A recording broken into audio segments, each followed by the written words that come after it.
A new PC game was becoming very popular. The game was called World Simulator. Using it, you could create your own little world and watch it unfold before you, changing and affecting details when you like. You could even submit your world online and let people explore it. Kaya sat at her computer, playing it. It wasn't a school night, which was fortunate, because actually creating a world was actually extremely detailed. It asked all kinds of questions.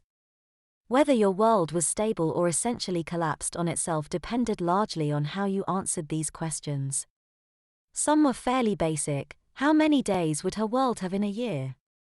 How many seasons? The game had more than the real life for. What species were the people? For the furry and sci-fi crowds, Kaya supposed. What was your preferred starting population? Other questions were very specific and required some thought. What age did people live to? How long were children required to attend schools?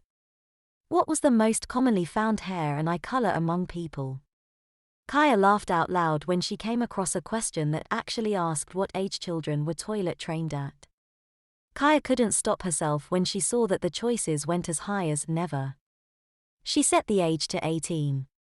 It was too hilarious to think that her 18-year-old jerk of a brother, if he lived in that world, would be wetting and soiling himself like a baby, needing mommy and daddy's help to reach the potty like a big boy. The instruction book that was included with the game suggested that first-timers make a world very close to the real one to more easily understand the various functions of the game. But, it's just a game, one change isn't going to be a big problem. Kaya yawned wide. She looked at her clock and saw it was nearly 11:30 p.m. Wow, she thought, I was up late. She usually got tired and went to bed around 10:30 at the latest. Ah well, best hit the sack, then. She thought with another yawn. She saved her progress and staggered a bit over to her bed, falling more than laying down on top of the covers. In the last few moments before sleep took over, she giggled at a sudden realization. If I lived in that world, I'd have to wear diapers, too. With that, she drifted off to sleep. When Kaya woke up the next morning, the clock read about 9 a.m. She was a bit alarmed, pun intended, but calmed down quickly enough when she realized it was Saturday. No school for her to worry about. She sat up and felt something extremely odd. She pulled back her covers and looked at herself. She seemed the same. Same shoulder-length brown hair. Same pastel pink t-shirt and shorts. Same bare feet. Same diaper. Same cozy blanket on her bed. Wait, what? Same diaper? She stood up and pushed her shorts down a bit. Her eyes widened a bit in surprise when she saw it. Underneath her pink shorts was a diaper. Not only that, but it was almost entirely yellow in the front. She had wet herself in her sleep. She lowered her hand and touched it. It was a disposable, smooth with white, at one time, plastic in the front. It was fairly thick between her legs too. Clearly meant to last throughout the course of a full night. The diapers inside felt damp and clammy next to her skin. She had obviously put it to good use. But since when was she a bedwetter?